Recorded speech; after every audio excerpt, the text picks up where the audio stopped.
He thought it was just another late-night stop, routine, forgettable. But the woman behind the wheel wasn't just another driver. She was a decorated officer, trained to face war zones, now forced to defend herself on her own streets. This is the story of what happens when power meets poise and one silent moment becomes a national reckoning. Buckle up, because nothing about this ride is ordinary. It was 11:17 p.m. when Jane Doe turned onto Route 14, just past the welcome sign that read Oakville, honoring our veterans. The irony didn't strike her yet. The roads were empty, the gas stations shuttered, and the streetlights buzzed like mosquitoes in summer heat. Her black government-issued SUV moved like a whisper through the sleeping town.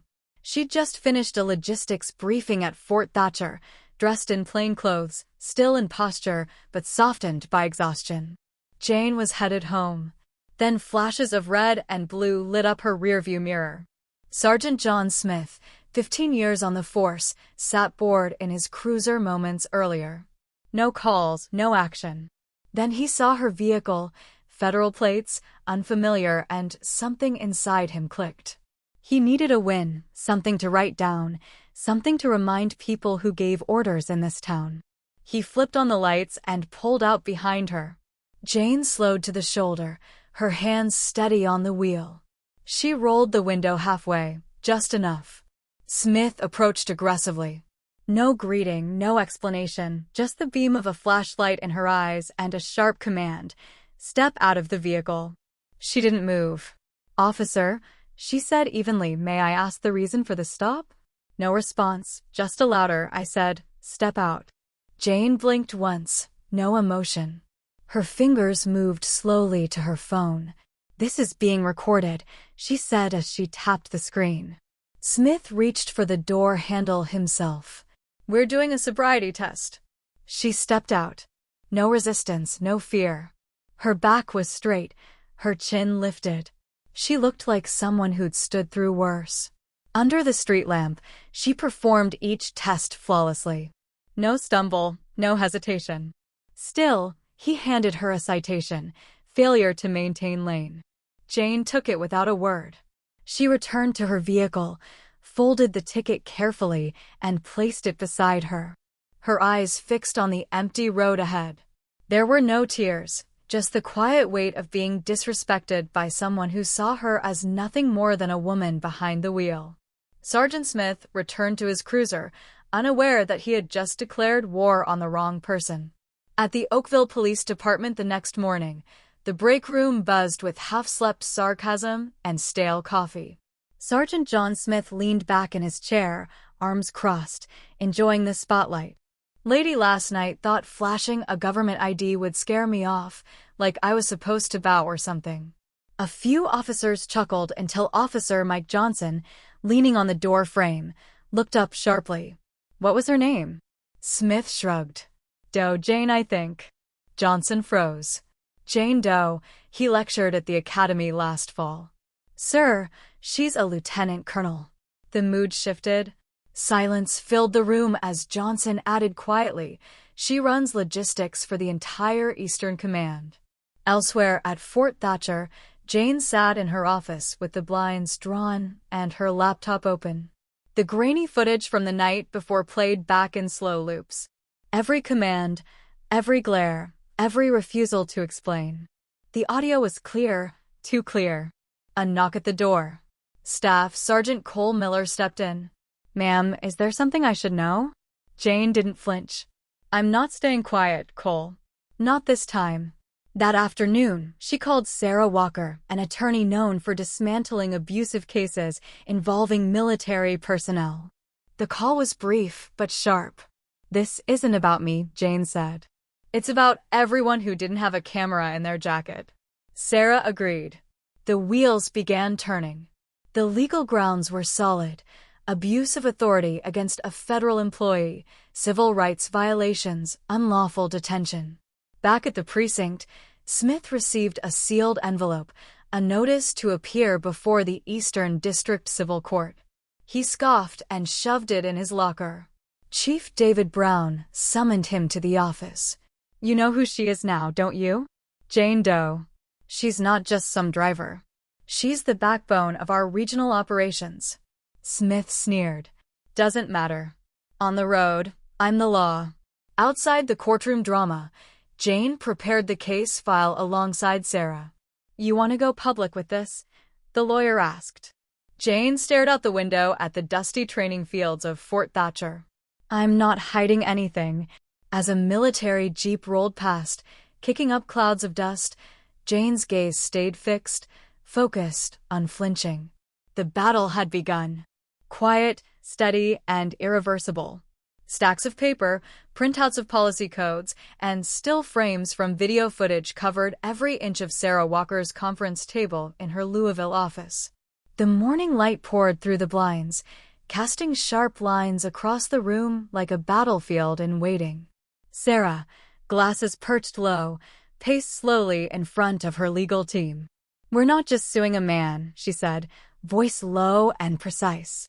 We're challenging how this system treats a decorated black soldier like she's disposable.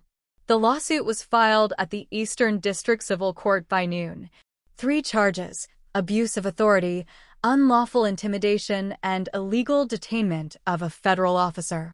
WPKY News 5 picked up the story that same evening. A tweet with a snippet from Jane's phone video, Smith's voice demanding, "Step out now or you'll regret it," began to spread, gathering traction. The public didn't know the whole story yet, but they knew enough to be uncomfortable. Inside the Oakville Police Department, Smith sat stiffly in front of his attorney, a seasoned civil defense lawyer named Trevor Green. The office was tense. Trevor pressed pause on the body cam footage. Right at the moment Smith's hand hovered near his holster, his tone hard, threatening. "You followed procedure?" Trevor asked. "I acted on instinct." "She didn't obey," Smith replied. "Did you explain the stop?" "No." "Any attempt at de-escalation?" Silence. Then the line that would haunt them. "If I knew she was military, I'd have done things differently." Trevor's jaw tensed. "You just said everything the jury needs to hear." 2 weeks later, the courthouse was packed. Reporters huddled near the entrance. Court officers kept them at bay. Inside, the room was charged with unspoken tension. Jane Doe entered without a word. Full uniform, clean lines, bronze star gleaming. She didn't scan the crowd. She didn't need to. Every eye was already on her. Smith sat at the defendant's table, staring down at his notes, jaw tight. He didn't look up as she walked past. Judge Leonard Blake opened the file. The room was silent save for the flipping of pages. Jane hadn't said a word yet, but already she had shifted the weight of the room. The courtroom opened under a gray Kentucky sky, but the tension inside felt heavier than the clouds. Reporters filed in, silent, their cameras prepped but still. Soldiers from Fort Thatcher in dress blues sat quietly among the townspeople of Oakville, filling every bench. No chatter, no smiles, only the quiet weight of what was coming. Jane Doe sat beside Sarah Walker at the plaintiff's table. Her posture composed, her eyes fixed on the witness stand, not defiant, not shaken, just still, like a pillar carved from something older than fear. Sarah stood first. The court lights dimmed as she played the footage from Jane's phone. The room watched Sergeant Smith step toward the car. Flashlight blinding, voice clipped and loud. No explanation, no attempt at civility. Then the door yanked open. Next came the footage from Smith's own body cam. From his belt, the camera captured everything. The narrowed eyes, the hovering hand near the holster, the line that echoed across the room like a slap. "You'll regret it." The air went tight. Someone exhaled sharply. Another shook their head in disgust. Jane rose slowly when called. She didn't glance at the jury or the crowd. She looked directly at the judge. "I've coordinated military supply chains across 3 continents," she said, voice even. "But that night, I was just a woman questioned for asking a question. I wasn't asking for privilege. I was asking to be heard." Then came the line that didn't just hang in the air, it carved through it. Silence. Chief David Brown, called as a witness, confirmed her role.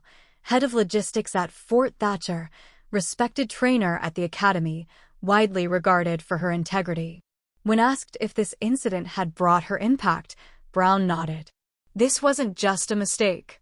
This touched something bigger, trust between the people and the badge. Then came the moment no defense could smooth over. Sarah turned to Smith, standing at the defense table. If you had known she was Lieutenant Colonel Jane Doe, would you have handled it differently? Smith hesitated. His voice fell to a whisper. Probably. The courtroom didn't gasp. It just went still. There was no need to speak what everyone now understood. Jane left the stand with quiet dignity. The camera lifted upward, framing the American flag hanging high above the judge's bench, fluttering gently, almost uncertain. Liberty, honor, justice. Words no longer slogans but questions, and the room was full of people who now had to answer. The courthouse steps were crowded by sunrise. Locals, veterans, reporters, some held signs, most just watched. Inside, the air was sharp with quiet anticipation. Judge Leonard Blake cleared his throat, his voice steady. Official, Sergeant John Smith is found liable for violating procedure and infringing on the constitutional rights of Lieutenant Colonel Jane Doe. Damages awarded, $35,000. This ruling will be referred to the Department of Justice and the Office of Federal Oversight. No cheers, no gasps, just silence, the kind that settles like dust after a storm has passed. At the plaintiff's table, Sarah Walker leaned over and whispered, "We won." Jane didn't blink. Her eyes remained on the bench ahead. This wasn't a win, she murmured back. It was a lesson paid for impatience. Across the room, Smith rose stiffly. No reporters chased him. No officers shook his hand. His badge, once a symbol of authority, glinted dully in the morning light as he walked out alone. One photographer caught the shot, a man leaving not just a courtroom, but something heavier. Outside, the story exploded. Jane Doe. Lead with honor. Proof, not pride. The clip of the courtroom verdict topped Twitter for 3 straight hours. WPKY News 5 aired a special, Jane Doe, the story behind the lens. Military newspapers ran op-eds titled, "She Overcame." Across bases and barracks nationwide, service members posted their thanks. Veterans groups issued statements.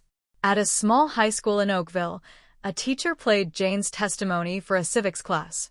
One black student raised his hand. "If that ever happens to me," he asked, "can I do what she did?" The teacher didn't answer right away. She just replayed the part where Jane stood straight, spoke soft, and told the truth. Later that afternoon, Jane stepped out of the courthouse. The sunlight filtered gently across the steps. She paused, unpinned her medal, and slipped it into her coat pocket. Reporters caught up, breathless. "Ma'am, is there anything you want to say to the people watching you now?" Jane looked out at the horizon and answered calmly, "I didn't drive through this town just to get home. I drove through so someone else could stand still and not be afraid." 2 months later, inside the marble halls of Capitol Hill, a Kentucky state senator stood before the Subcommittee on Military Affairs. Behind him, a screen displayed the quiet, steady face of Lieutenant Colonel Jane Doe. "The Doe Clause," he said, his voice firm. "A federal provision to protect military personnel from abuse of authority in civilian encounters is now under formal review." This began not in Washington, but in a small courtroom in Oakville, with one woman, one moment, and proof that silence doesn't have to mean surrender. The room listened. Across the country, Jane had already returned to Fort Thatcher. No cameras, no podiums, just rows of desks and cadets in training. Her office window looked out onto the parade field. Sunlight filtered through the oak trees, and on her desk, lesson plans sat open, marked in neat ink.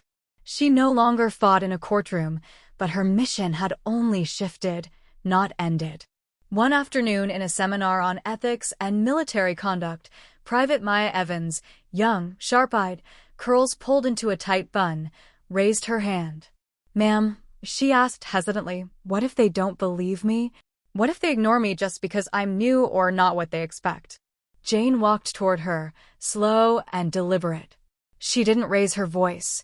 Instead, she gently tapped the pen in Maya's hand. Then you write it down. You record it, and you hold the line.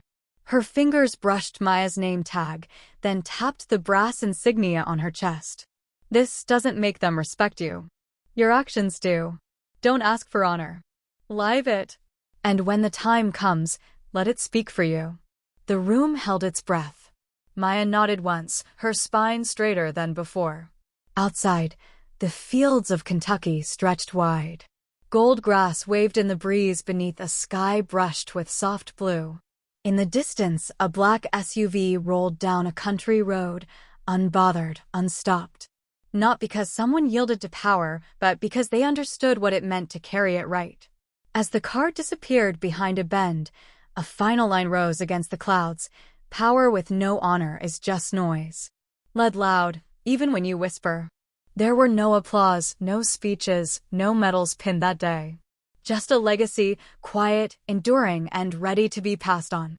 Not every battle is fought with fists or fury.